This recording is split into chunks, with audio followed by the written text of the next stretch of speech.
ചട്നിയൊക്കെ ഉണ്ടാക്കണേ? എന്തൊക്കെയാണ് അതില് വരുന്നത്?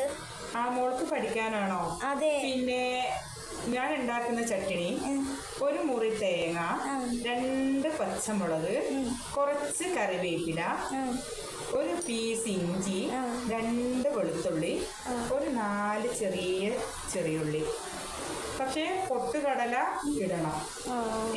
പക്ഷെ ഇന്ന് പൊട്ടുകടല ഇല്ല, ഇന്ന് ഈ ചേരുവകൾ മാത്രമേ ഉള്ളൂ. അപ്പൊ ഇത് പാകത്തിന് ഉപ്പിടുക.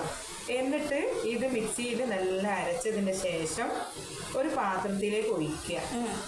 എന്നിട്ട് കടുകും കറിവേപ്പില ഉണക്കമുളക് പൊട്ടിച്ചിട്ട് ഇതിലേക്ക് ഒഴിക്കുക. ചട്നി തിളപ്പിക്കാനേ പാടില്ല. ഓക്കെ ഓക്കെ മാ, താങ്ക് യു. ചട്നി കാന്തി ചട്നി ഉണ്ടാക്കണേ? മോളെ കാന്തി ചട്നി നിനക്ക് പഠിക്കാനാണല്ലേ? വലിയ ഉള്ളി, തക്കാളി, മല്ലിച്ചപ്പ്, പുതിന, ഒരു 4 അല്ലി പിന്നെ വെളുത്തുള്ളി. ഈ വലിയ ഉള്ളിക്ക് പകരം ചെറിയുള്ളി ആണെങ്കിൽ നല്ല അടിപൊളി ടേസ്റ്റ് ഉണ്ടാവും കേട്ടോ. പക്ഷേ ഇന്ന് ഞാൻ വലിയ ഉള്ളിയാണ് എടുത്തത്. 4 തക്കാളി എടുത്തു, കുറച്ച് മല്ലിച്ചപ്പ്, പുതിന എടുത്തു. ഇത് ചീനച്ചട്ടിയിൽ കുറച്ച് എണ്ണ ഒഴിച്ച് ഗ്യാസിൽ വെച്ച് ഉള്ളി വാട്ടുക. ആദ്യം ഉള്ളി നല്ല വാടി കൊണ്ട് വരുമ്പോൾ തക്കാളി ഇടുക. തക്കാളി വാട്ടിയതിന് ശേഷം മല്ലിച്ചപ്പും ഈ വെളുത്തുള്ളിയെല്ലാം ഇട്ട് വാട്ടുക.